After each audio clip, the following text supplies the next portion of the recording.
As I said earlier, for those of us that were here earlier, that arrived earlier, Rabbi Silber does us the great honor of making himself available literally every time he's been here. At least as I've been here at the OU the past 5+ years, to share Torah and inspiration here at the OU. And every single time he's here, he inspires all of us in our own Avodas Hashem. And therefore, it's a great zchus to welcome Rabbi Silber once again to the OU Israel Center. This is the kickoff of a new series of events that we'll be doing together, where Rabbi Silber will visit throughout the year and share inspiration not only here in Yerushalayim, but in different communities throughout the year here in Israel. So it is a great zchut to welcome Rabbi Silber to the OU Israel Center. Welcome.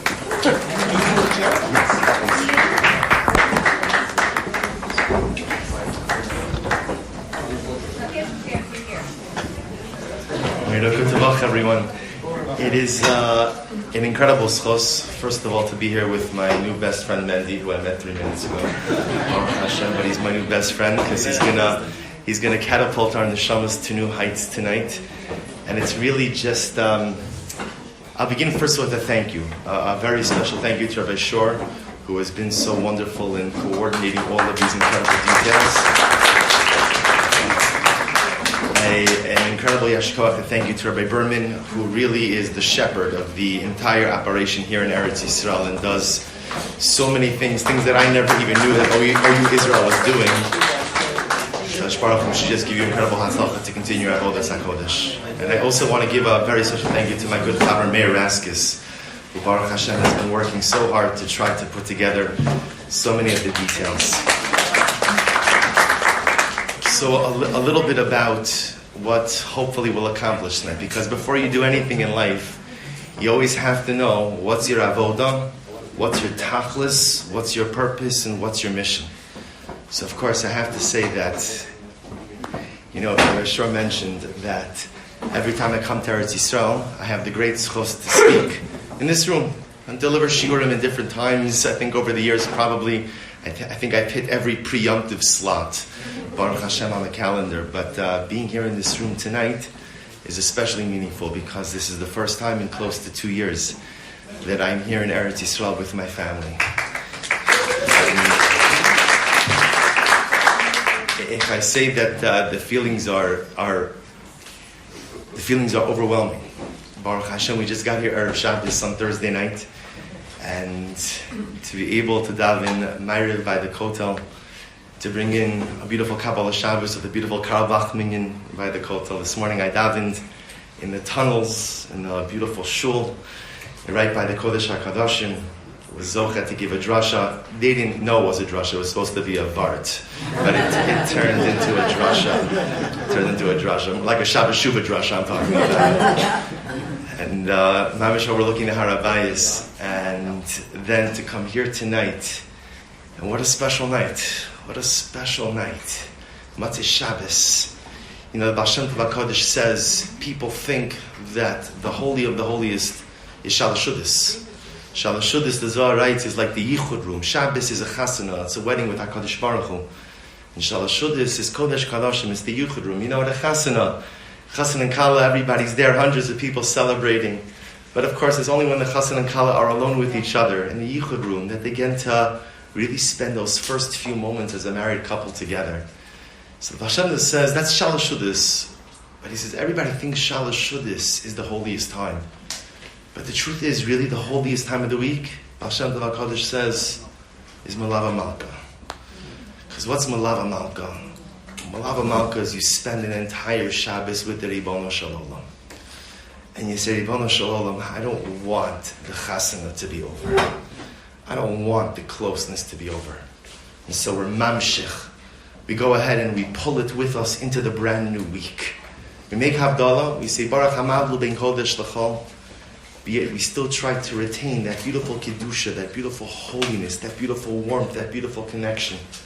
And to be here with all of you, Baruch Hashem, in this beautiful place, in this holy place, Malava Malka, we're being mamshich, we're bringing the Kedusha of Shabbos with us into the week, and it's not Elin regular Matzeh Shabbos, it's Erev Chanukah.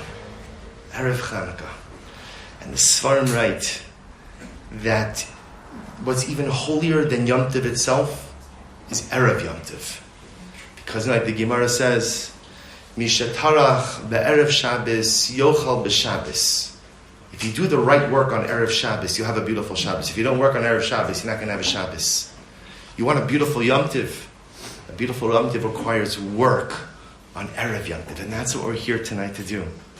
We're here to work. Not manual work. Not physical work. But the work of the hearts. The work of the heart. The work of the neshama. So what we're going to try to do tonight is to prepare ourselves for Chanukah. Because Chanukah is we'll talk about this in a little bit, but Chanukah is the Yom Tov of rededication. It's the Yom Tov that tells us that no matter how much the Mikdash has been defiled, you could always go ahead and redeem it. You could always lift it up. Erev Chanukah, Matzei Shabbos, all of us together, the truth is, the only thing missing is Mashiach. Everything. The bagels are here already. Right? Everything is here. Everything is here. We're here. Mendy's here. The music is here. And maybe in Eretz Hashem, if we do our avodah right tonight, maybe by the end of the evening, even before benching, we'll be Zilchem Eretz Hashem, the Melech HaMashiach will lead us in that most beautiful Rabbosai Nevarech. But until then, what we'll do for the next little bit together is we're going to sing together. So Mendy's going to lead us. Maybe we'll start with something heartzig, something heartfelt to get us in the mood. And we'll do some interspersed Divrei Torah with some Shira. I encourage everyone to join in. You know, sometimes when we're in a group, people feel a little bit inhibited about singing. It's okay. That's why they dim the lights. It's not to create the ambiance. You could sing.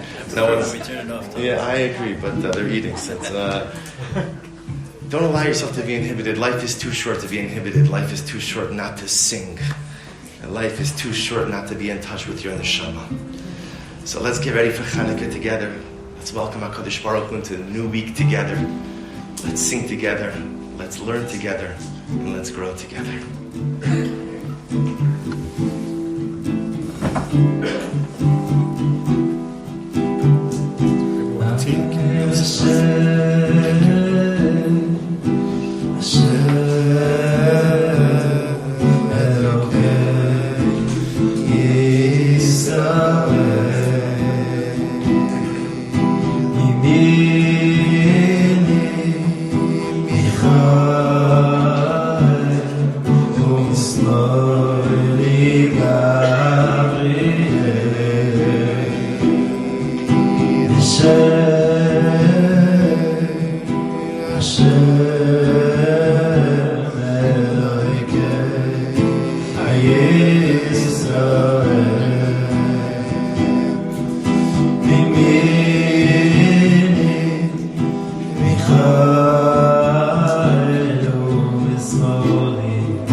Say let's do something a little faster, something for Malala Malka. Melia,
Good luck, everyone. Just to share with you a short idea. In the parsha, we read about the incredible story of Yosef interpreting the dreams of his fellow inmates, his fellow prisoners in jail. The Torah introduces us to the butler, to the baker.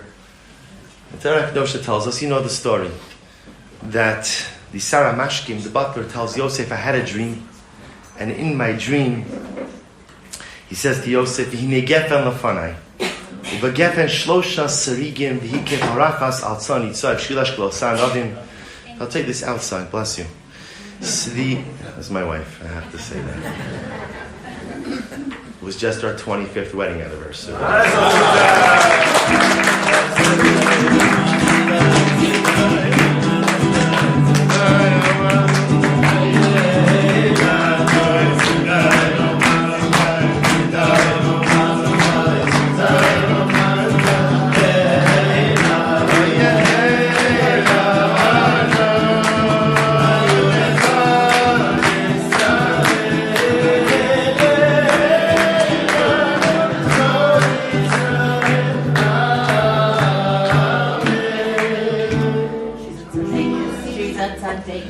That was instead of a gift, by the way.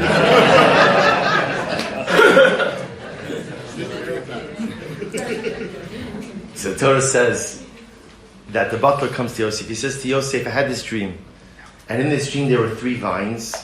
And he says, V'kos paro biyadi, v'ekach esanovim, v'eschat osam al kos paro. And I took the grapes, and I squeezed the grapes into the cup. And I handed Paro his cup. Okay, Yosef hears the dream. The baker also tells him a dream. And the baker says, also had a dream, and in my dream there are 3 baskets filled with baked goods sitting on top of my head, and the birds were eating from the top basket. And of course, Yosef interprets both dreams. And Yosef tells the butler, the 3 vines represent 3 days, but 3 more days, you'll once again be serving Paro. You'll once again be going ahead and squeezing the grapes. Once again be serving him the wine. And to the baker he said, in 3 days, unfortunately, you're going to be executed. And Rav Elchanan Wasserman Hashem Yikom Damo asks a simple question. He says, how did Yosef know how to interpret the dreams differently? In other words, when you read the dreams, at first glance, they both really appear to be the same basic idea. There's the metaphor of 3, and both of the dreams are related to each individual's occupation. Right? The butler has his grapes, the baker has his baskets of bread. So how does Yosef HaTzadik know how to interpret the dreams independently, differently from one another? And of course, the Pasha Pshat, the simple answer is that it was Ruach HaKodesh, it was Nevuah. Yosef was given these interpretations. Rav Elchanan Wasserman Hashem Yikom Damo says something so beautiful. He says, if you look at the dreams, you'll notice that they have 2 dramatic different elements. In the butler's dream, the wine steward is active. He's taking the grapes. He's crushing the grapes. He's pressing the grapes, creating the wine. In the baker's dream, he's passive. He's sitting or he's standing. The baskets are on top of his head, and the birds are eating from the baskets. And says Rav Elchanan Wasserman Hashem Yikom Damo, he explains that where there is passivity, there is death. And where there is activity, there is life. Yosef understood the fact that the butler in his dream was squeezing the grapes. That was indicative that he was going to be restored to his former position. But that the baker was passive and the birds were simply eating off his head. That passivity represents death. And Rav Elchanan Wasserman expands on this idea and he says so beautifully that life is all about growth. Life is all about movement. Life is all about what's next. And the moment that I'm standing in place, the moment that I'm standing still long enough that the birds could eat off my head, says Rav Elchanan Wasserman, is the moment that it's clear that life has come to an end. Life is all about dynamic activity. What can I grow? What can I do?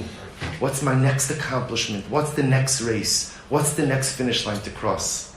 And Hisorirus Melech Biderman says so beautifully, he quotes this idea, and he builds on it. He quotes the Beis Yisrael, the Rebbe from Gur, who quotes the beautiful Gemara, the Gemara Masechah Shabbos that says when the Chashmonaim came to the Beis HaMikdash, the Gemara says they came to the Beis HaMikdash, Ukishagavra Markus Beis Chashmonaim, when the Chashmonaim came to the Mikdash, they looked around. Batku v'lo matzu ela pach echad munach b'chosamo shel kohen gadol. They looked around, and all they were able to find was 1 jug of oil. Pach echad, 1 jug of oil, munach, intact, b'chosamo shel kohen gadol, with the seal of the kohen gadol. And the Beis Yisroel says, do you know what the most important word in that Gemara is? The most important word is batku. They looked. They searched. Because, dear friends, think about this for just a moment. Imagine you're one of the Chashmonaim and you walk into the Beis HaMikdash and you see it, a total wreck, totally defiled. Right? The Mizbeach is broken and defiled. The menorah is gone. There's nothing there. Idols. All kinds of things that shouldn't be in a Mikdash are there. I think most of us would walk in there and we'd simply turn around. We'd simply walk out. Because it must have been an overwhelming and horrifying sight. But what did the Chashmonaim do? Badku. They searched. Says the Beis Yisrael, they did something. Because life is all about doing something. Life is all about dynamic activity. Badku, says the Beis Yisrael, ha'ikr shabadku. Why do we have Chanukah? Why do we have Yom Tov of Chanukah? Because a group of courageous men decided that instead of just walking away because things looked too difficult, but they tried to find that jug of oil. And the truth is, you see this symbolism throughout Chanukah. We have the minhag, we know to play dreidel. And the Stas Emes, another one of the Ger Rebbe, says so beautifully. It says, what's the power of dreidel? The power of dreidel is one little flick of the wrist, creates so much movement. You see, life is not about heroic activity. Life is not about doing something that's going to show up on the front page. There are some people who that's their tachlis. Most of us, Kadosh Baruch Hu doesn't expect heroic activity from us. What does He expect from us? Badku. Search for something. Play the dreidel. Not literally also, but metaphorically. Flick the wrist. All you have to do is a little bit something. And a little something creates so much incredible momentum. You know, one of the most incredible machlokas by Chanukah is machlokas Beishan Beisilo. We're all aware of this. And what's the machlokas Beishan Beisilo? So Beishamai says that on the first night of Chanukah, you start with 8 candles. And you continue to go ahead and make your way down over the course of the night. So the last night of Chanukah, you end up with 1. And Beisilo says you start with 1 and you work your way towards 8. What's the Lashon of the Gemara? Beishamai says, Poches v'holech. You start with 8, Poches, and then you continue your way down.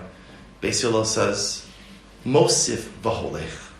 You start with 1 and you make your way up. But dear friends, you'll notice both Beishamai and Beisilo use the same word, which is holech.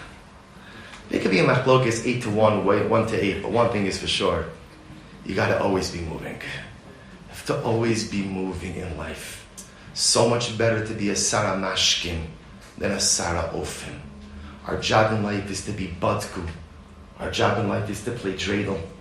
Our job in life, whether you're Poches or Holech, Mosif or Holech, sometimes, I'm going down, sometimes I'm going up. You know what's interesting in life? Is that it's better to be going down than to be going nowhere at all. I know that sounds counterintuitive. It's better to make mistakes than to stagnate. Because at least if I make mistakes, I'm moving somewhere. Granted, it's the wrong direction. But no bad movement or negative movement is better than no movement. And isn't this the yesod of Chanukah? You ever wonder to yourself, what are we celebrating? What are we celebrating on this Yom Tov?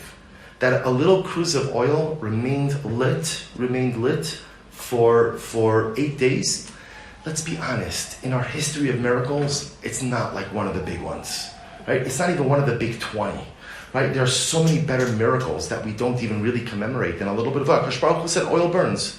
Kadosh Baruch Hu said oil burns, so oil burns for 1 hour, it burns for 8 days. It doesn't really matter. It's all the same tzivui habore. What is it that we are? I made it from the airport to Yerushalayim in less than an hour. That's a bigger miracle, right, than a jug of oil remaining lit for 8 days.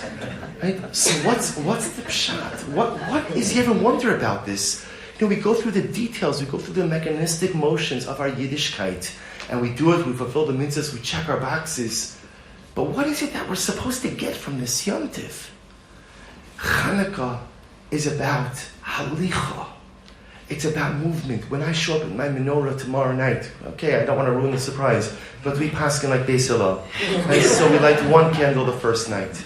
So when you go ahead and you show up at your menorah tomorrow night, I'm incredibly excited because for the first time in my life, I'm going to kindle the menorah outdoors by the entranceway of the chutzner in the apartment that I'm staying in, which is an incredible and overwhelming zuchos. I can't tell you, I should say, I'm more excited to see my kids, Baruch Hashem, which I am. But after seeing my kids, the next thing I'm most excited about is the opportunity to kindle the menorah kahalacha, with real pursuing Nisa.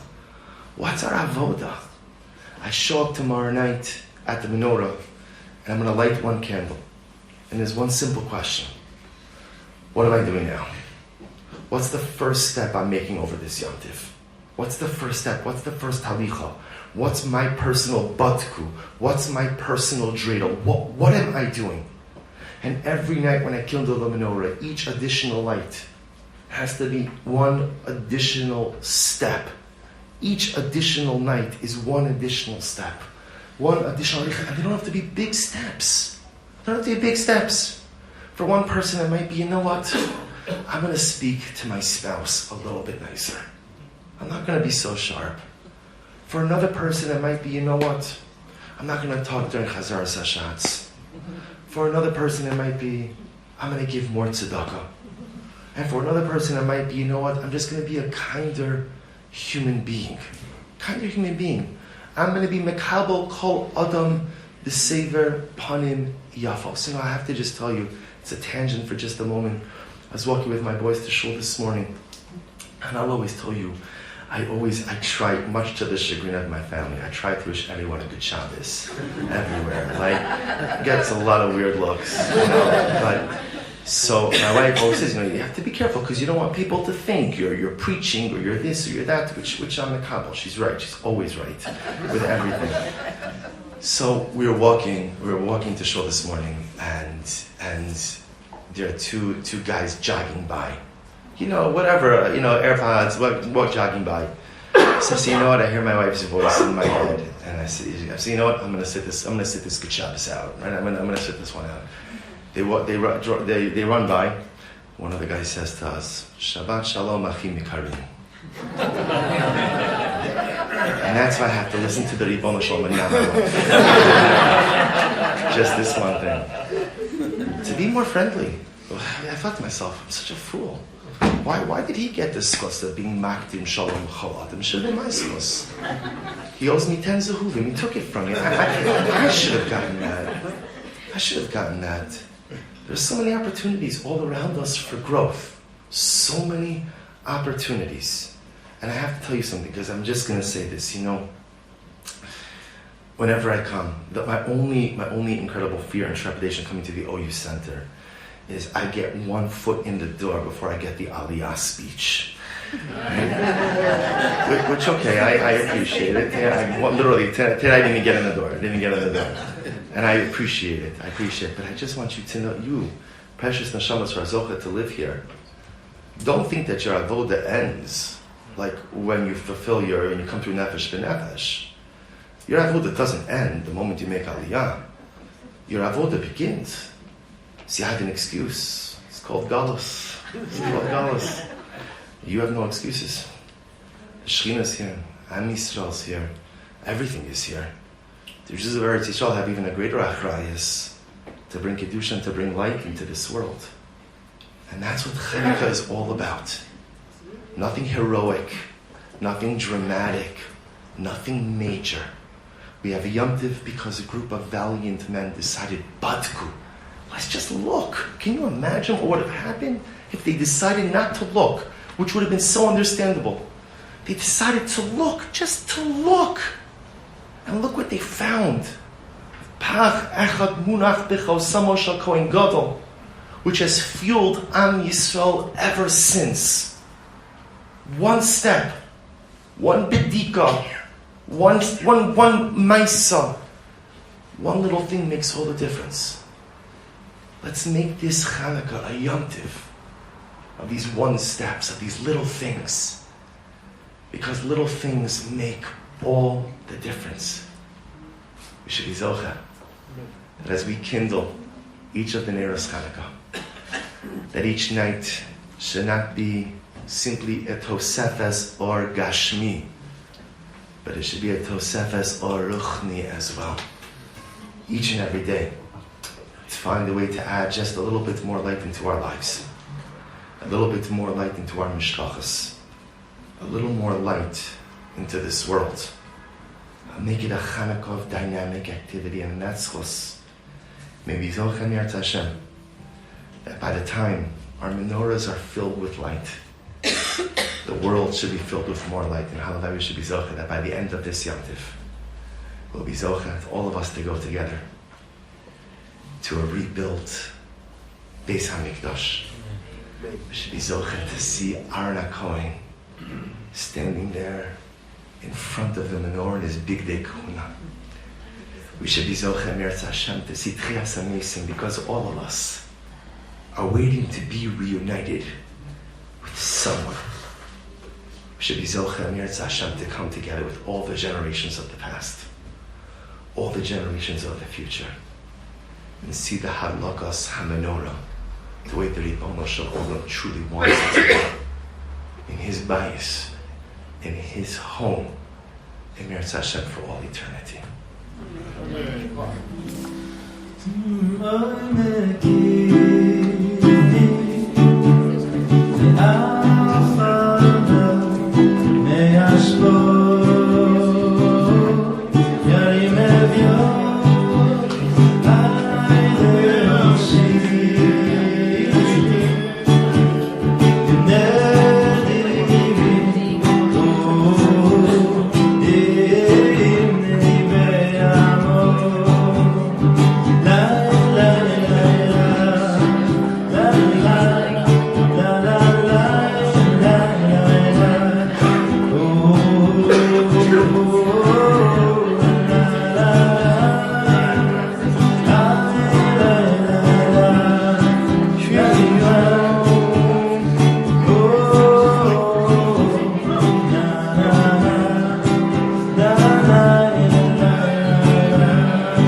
Do something else from Hallel.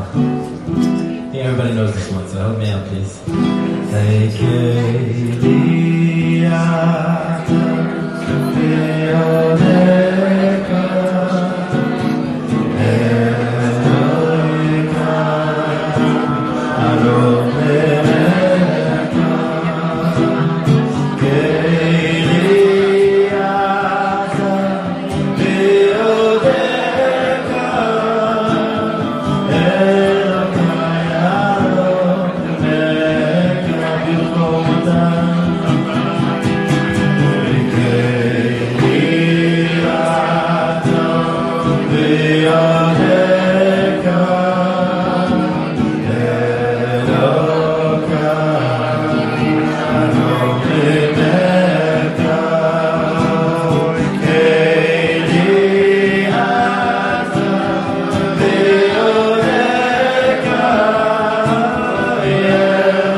Everyone. Again, one of the interesting parts of Chanukah that's often overlooked is the identity of Chanukah as a time of tshuva. It's a time of repentance. So one finds this concept throughout Hasidic literature. I'll give you a couple of incredible pieces. The Bnei Yissaschar, Rabbi Silber Melech of Dinov writes, he says, Sha'ad zos Chanukah, tav nisyat pshuta lekabel shavim. He says, until the end of Chanukah, the Ribbon Shalom's hand is outstretched to be able to receive anyone who wants to do tshuva. And listen to these words.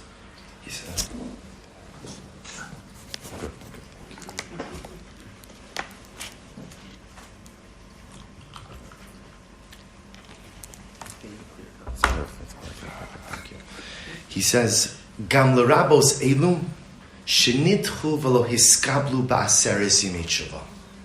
Here the Bnei Yissaschar says something amazing. It says, even if someone wasn't privileged to do tshuva, to have his tshuva accepted, her tshuva accepted, during Aseres Yimei Tshuva, you could accomplish on Chanukah what you didn't accomplish in the beginning of the year.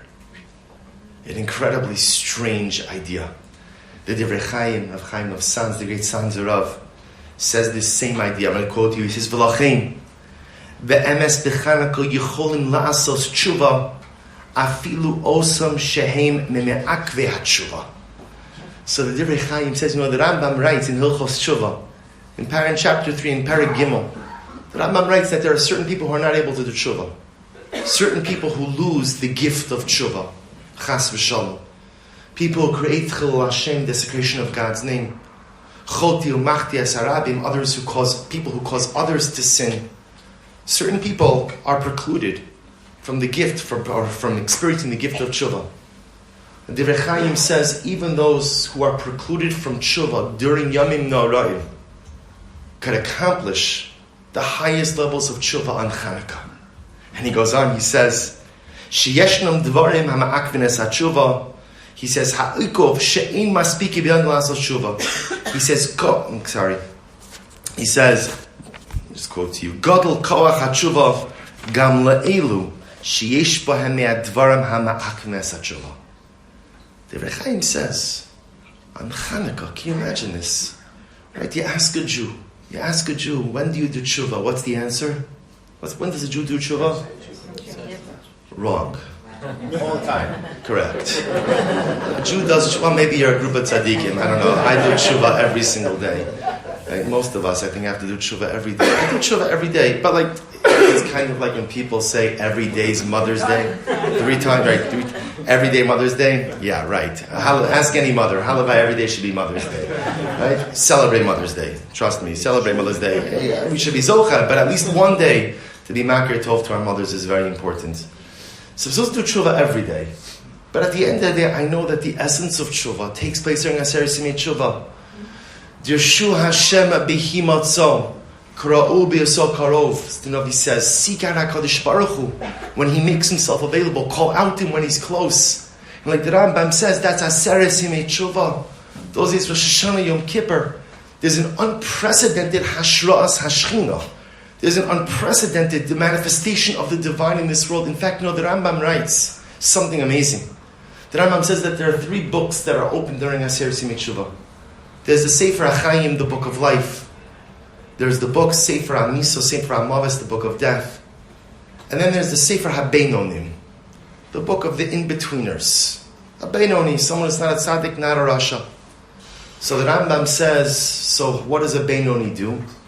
The Rambam says if a Beinoni, a middle of the roader, does tshuva, so he's nechtam l'chaim, he's sealed for life.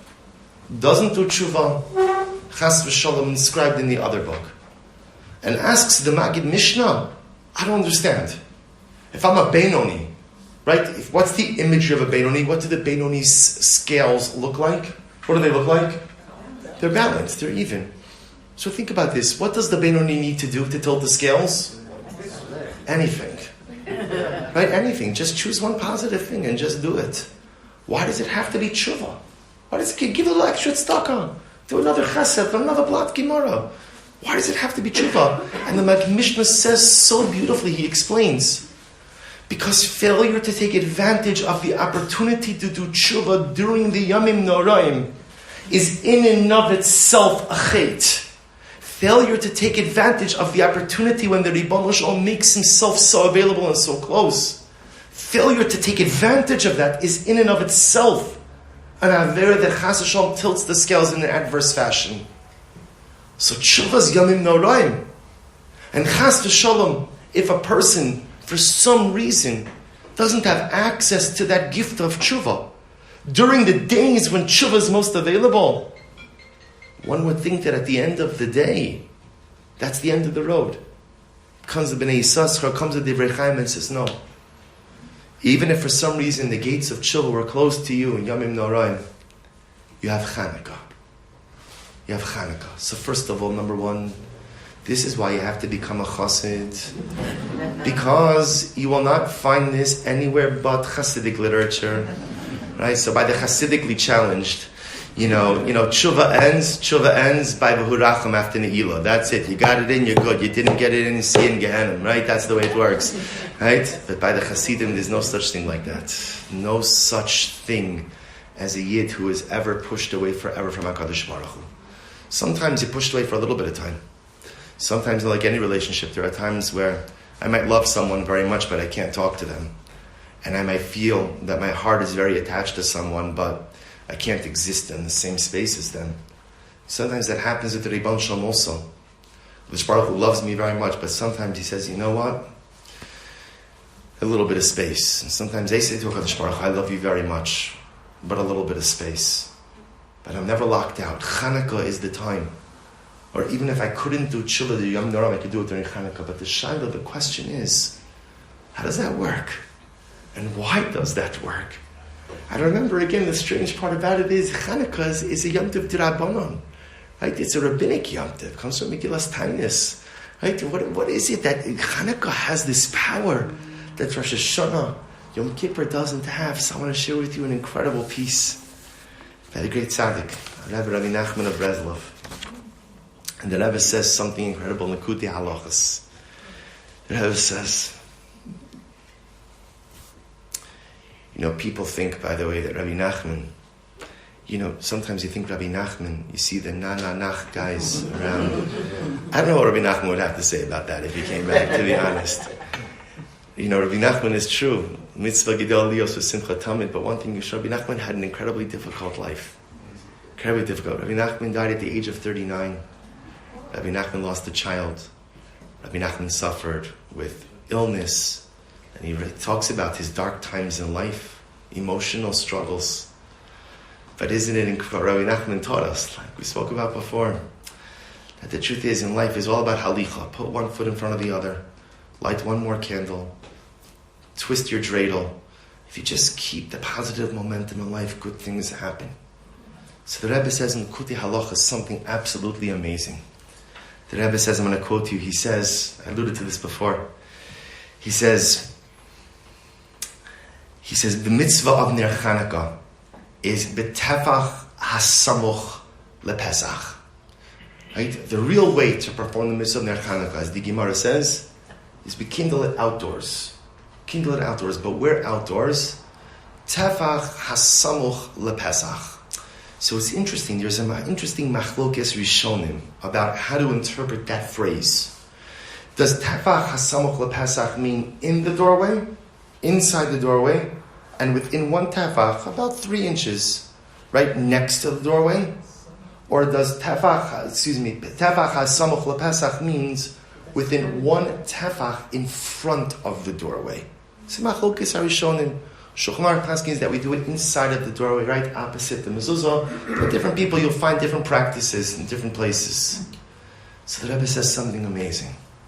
He takes the interpretation that we kindle the menorah within one tefach in front of the doorway. So the Rebbe says, what's the pshat?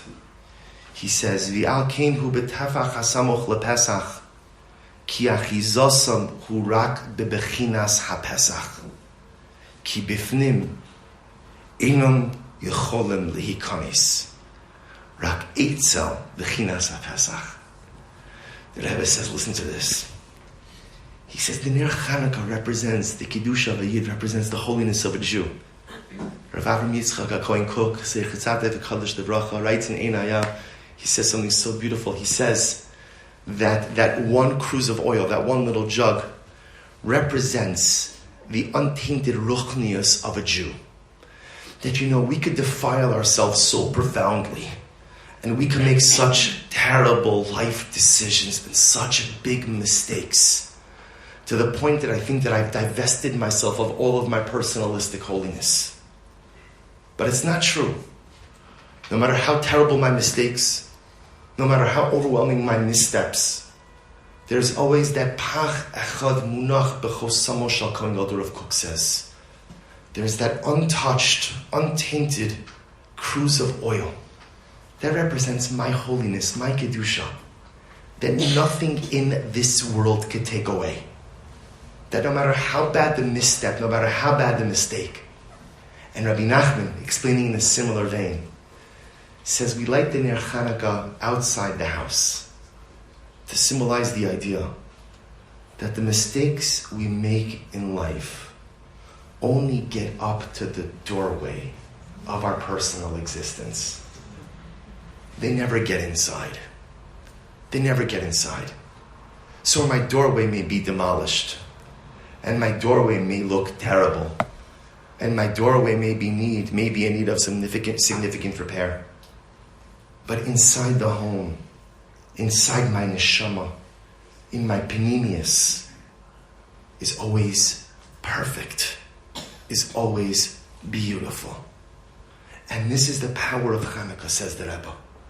We light the menorah, representing our Kedusha, B'tevach hasamuch lePesach, outside of the house, symbolizing my light prevents anything from penetrating all the way in. And all the way in, if you walk into my house, what will you find? Like Rav Kook says, you'll find that pach echad, that cruse of oil, that holiness that is intact, that is untainted. Because no matter how bad the mistakes are in life, no matter how overwhelming they are, we're never fully ruined. We're never fully demolished. We're never fully defiled. My personalistic Kedusha always remains intact. And that's why I have the power to rebuild. Because my personal jug is still there. The mistakes stop at the doorway, never fully penetrate into the personalistic home. And that's why I have the koach to rebuild. And this is what the Divrei Chaim, the Bnei Yissaschar, this is what they mean when they say that Chanukah affords us an opportunity of tshuva that we cannot accomplish during the Yamim Noraim. Because Yamim Noraim is a time where maybe because we have to be so introspective and so reflective, sometimes it's hard for us to see the good that we have inside. You know, I will tell you that I've been in the Rabbanos now, Baruch Hashem, for over 2 decades. And if I tell you that before Yamim Noraim, during Elul, I have at least 6 to 7 meetings that all go the same way. Rabbi Silber, I hate the Yamim Noraim. I hate the Yamim Noraim. So I said, okay, fine, I'll speak shorter this year, I promise. I said, no, it's not the drashas. It's not the Bali Tefillah. It's I hate walking around with this feeling of impending doom. I hate walking around feeling that like my life hangs in the balance. And I hate walking around feeling like damaged goods. And there are so many people who walk around life feeling like damaged goods. And there are so many people who walk around feeling like a nair mensch, like I'm just not a full person. And it's a tragedy. And it's a travesty. And it's a profound mistake in whoever gave them this chinuch. But the reality is that Yamim Noraim is often an overwhelming time. It is, because so much is being decided. And yes, there is life, there is death, and there is din, and there is rachamim. And there's a whole bunch of things that are happening. And sometimes for some of us, Yamim Noraim is just too heavy. And sometimes we finish Ne'ilah. And you know, we daven Ma'ariv. There is Ma'ariv after Ne'ilah. So I'm getting some quizzical looks over here. Yeah, the service is not over after. And we daven Ma'ariv. And what's amazing is, we say in Shemona Esrei, Slach lanu avinu ki chatanu. Ribbon Shalom, I've sinned. Forgive me for I've sinned. And Misvaz Zemes, the Ger Rebbe says, Slach lanu avinu ki chatanu. I just finished Ne'ilah.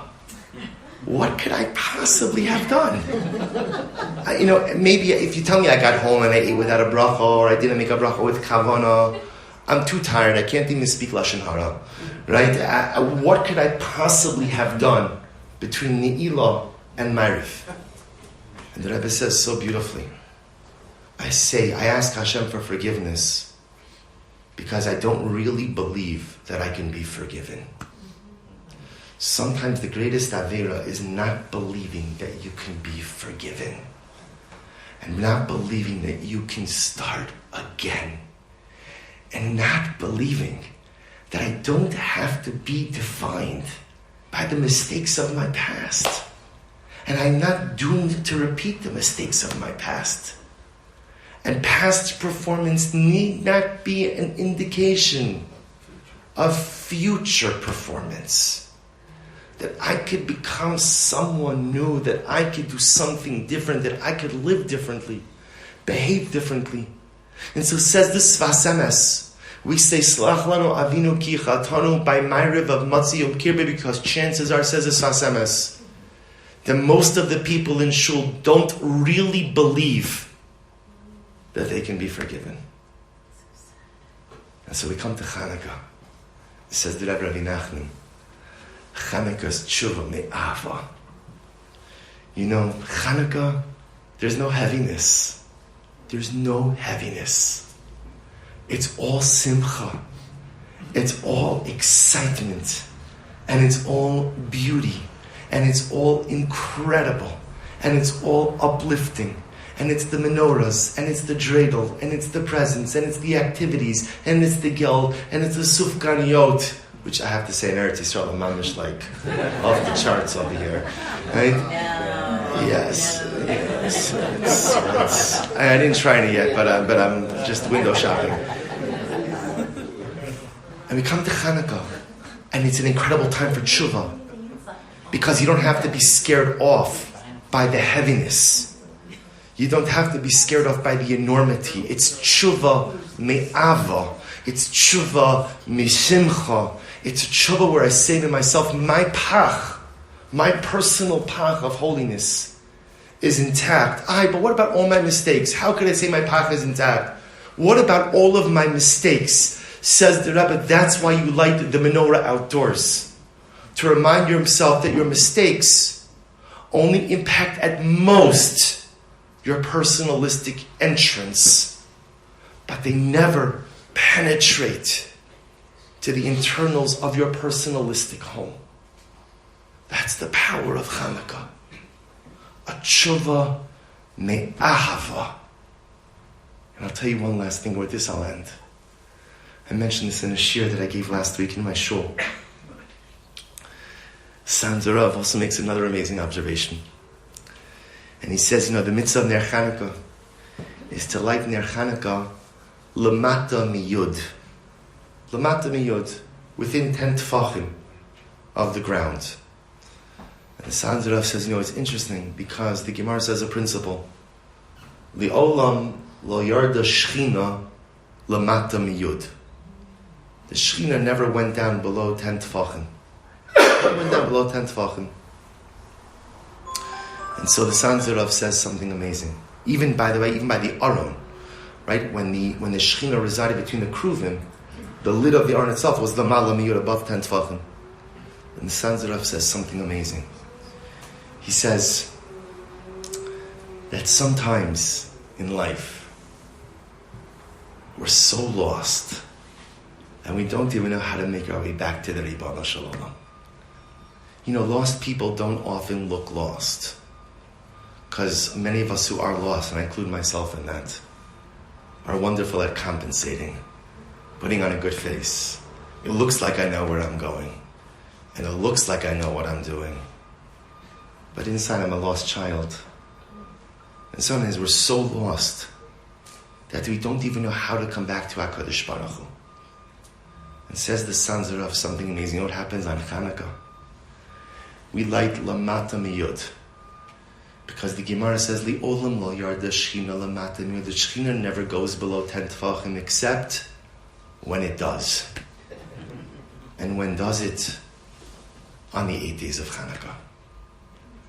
And Chanukah, the Ribbon Shalom says, even if you're lost, I'll come to find you. Just shoot up the flare. It's like the beacon. Just kindle your menorah. Show me where you are. Show me you want to be found. Show me you want to be found. And I promise, I'll come to get you. Dear friends, this is Chanukah. Kadosh Baruch Hu doesn't come to get us Rosh Hashanah. He doesn't come to get us Aser Simei Tshuva. He doesn't come to get us Yom Kippur. He makes himself available to us, but he doesn't come to get us.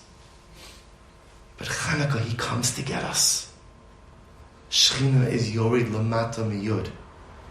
But there's one caveat, because the halacha also says that it has to be lamala migimel tfachim.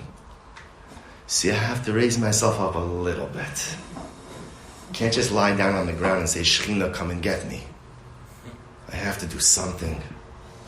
I have to be bodek, I have to spin the dreidel, I have to do something. But I don't have to do something great. Just have to get myself lamala migimel. Just lift myself up 3 tfachim.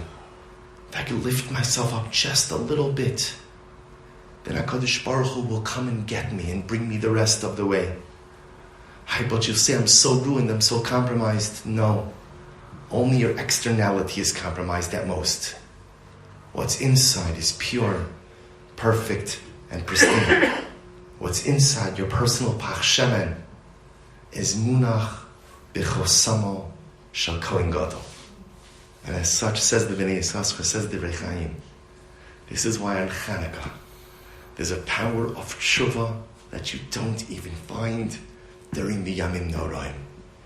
Because during Yamim Noraim, it's Dirshu Hashem Bihi Matzah. Kadosh Baruch Hu says, I'm here, but you have to come find me. Chanukah, Kadosh Baruch Hu says, just lift yourself up, Lamala Megimel Tvachim. Do a little something, and I'll come find you. So we should be zocha that tomorrow night, less than 24 hours, you could barely sleep. Who could sleep tonight? Say the Rabbi Yitzchak Berditchev on Motzei Sukkis, because by the Chasim they don't put on Tefillin and Chalamayid. He was unable to sleep the night after Simchas Torah. Motzei Yom Tov, Yisru Chag. Couldn't wait. He would just stay. They say the Chassidim said he would just sit there by the window, waiting for the sun to come up that he could put on tefillin. Who could sleep tonight? It's Chanukah. It's Erev Chanukah. You could feel it. It's not the bagels you feel. That's Chanukah. That's Chanukah you feel. There's something amazing happening in our world. HaKadosh Baruch Hu is getting ready for the journey Lamata Miyud. He's getting ready to leave the Kisei HaKavod and to come down to find us. Each of us, and tomorrow night, he's literally going place to place, menorah to menorah, yid to yid, neshama to neshama, ready to pick us all up and lift us all up, and all we have to do is want it. And all we have to do is send up the SOS flare, right, the Ner Chanukah. All we have to do is a little something, lift ourselves up, lamala migimel, and he's ready to get us. So we should be zochem Eretz Hashem. First of all, the schus of coming together tonight, for such a beautiful Malava Malka, for such a beautiful Shira, Yeshakach Temendi, for the beautiful, beautiful Nikunim. Hopefully we'll still hear a few more. The schus of coming together to learn Torah together on Motzei Shabbos, on Erev Chanukah. That even if we feel that we're down and out, and even if we feel that we're so compromised that we are beyond salvation, to let the Kedusha of Chanukah fill our neshamas. And when we kindle our menorah and spin our dreidel, both literally and figuratively, we lift ourselves up, Lamala Megimel. We should be Zochem Eretz Hashem to feel the beautiful embrace of the Shechina HaKedosha. We should be Zochem Eretz Hashem to come tomorrow night. I will feel my Father's arms around me. And I will feel Him kissing on my forehead. And I will hear Him whisper into my ear, I love you. I've missed you. And it is so good to be together with you. And we should be Zochem Eretz Hashem, that embrace should never end. And each and every day of Chanukah, it should just get a little stronger, a little more intense, a little more filled with love. And in Eretz Hashem, we should be Zocha to take that embrace with us. Even when the Yom Tov of Chanukah is over, we should take the power of that embrace with us into the days ahead.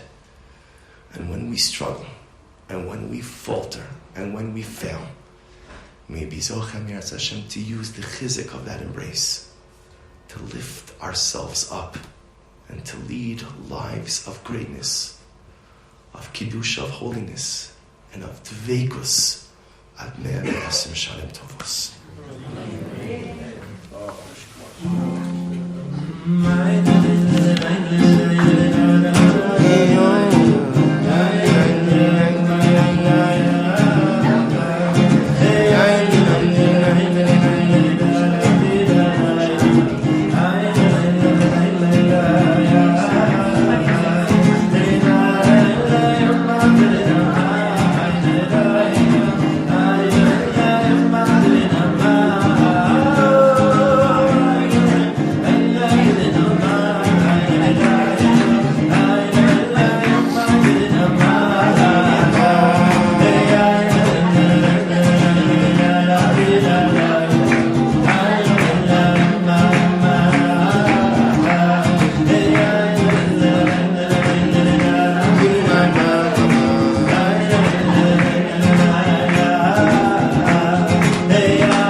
Just end off with one last idea. You know, it's interesting that one of the halachic distinctions. I said before that was the last one. I just realized. Okay, good. This is really the last one. One of the interesting distinctions between when one lights indoors versus one lights outdoors, is that when one lights outdoors, so the presuming nisa is for the people on the outside. When one lights indoors, as has become the evolved minhag in Golos, is that the presuming nisa is for the people on the inside. Fundamental distinction. And it alters how you light as well. Right? When you're lighting for the people on the inside, so you begin on the right facing the people on the inside. Outside, you'll light again as those who would be passing by your home. Those who are passing by your home would see it. So the mitzvah alters, the mitzvah changes, whether you're doing it for yourself or you're doing it for others. I know, tonight we've spoken a lot about Chanukah as a Yom Tov of personal growth, and Chanukah as a Yom Tov of personal aliyah. But it's also important to always remember that for a Jew, there's no such thing as aliyah without being there for someone else. And isn't it an incredible idea that the mitzvah of Ner Chanukah is really primarily not for you? Right? Because think about this. You light outside, you stay there for a couple of minutes, you sing your Haneros Halalu, your Malos Sur, you stand there, and then you go inside. Which is interesting. Right? You would think, stay out there for a couple of, no, that's not the halacha. You just stay there for a little bit, and you can go inside. Because the mitzvah is not for you. The mitzvah is for someone else. Because it's important to understand that sometimes the greatest growth we could experience is not only in the things we do for ourselves, but it's the thing we do for others as well. The Lubavitcher Rebbe said, Chassid once asked him, he said, Rebbe, I don't understand. The heart is one of the most important parts of the body. So why is the heart on the left side? Right? The heart should be on the right. The right has chashivos, it has importance. Right? The right is always, I'm a lefty and this hurts me. Right? The right. It's a righty's world. Right? So the right always has a dominance. So shouldn't the heart be on the right? So the Rebbe says, no.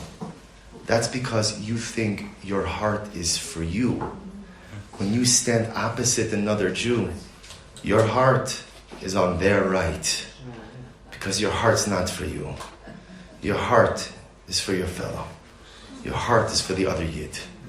And we have to remember this, because over this Yom Tov of Chanukah, as we're going to be zochet to do tshuva, to become real bali tshuva, to be lifted up, to spin our dreidel, to be bodeg, to do the one little act, to lift ourselves up from Gimel Tvachim, to recognize that our personal path is intact, can never only become about us.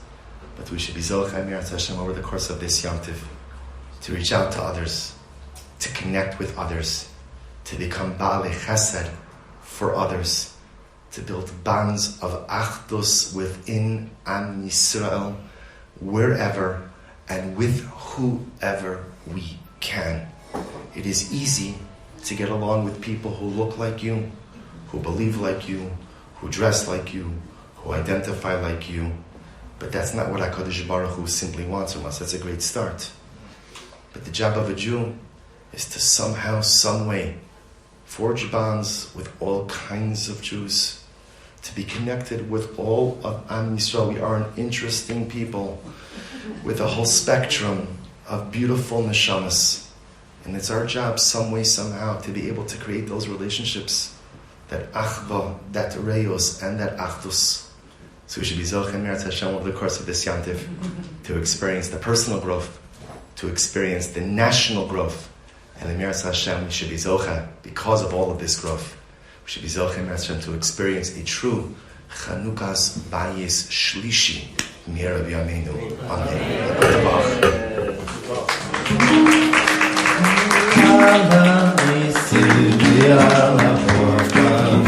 After all,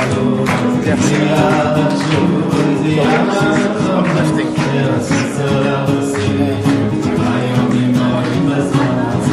You watch?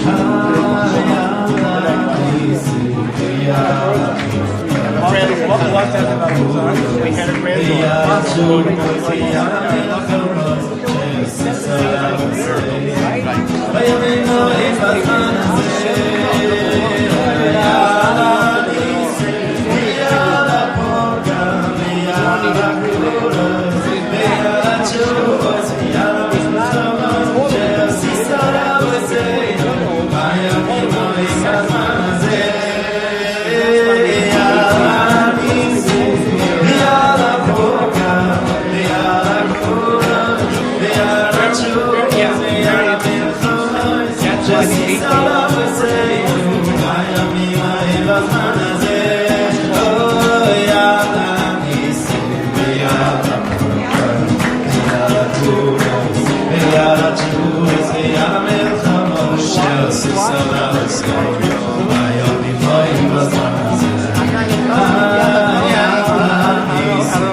thank you to, first of all, to Mendy Wander for his beautiful music. And a special thank you, of course, to Rabbi Silber for, as I said in the introduction, not disappointing. Every time he's here, he leaves us all inspired. And B'ezras Hashem, we look forward to many more opportunities to learn together and to be inspired together and to inspire one another. I just want to add one idea to Rabbi Silber.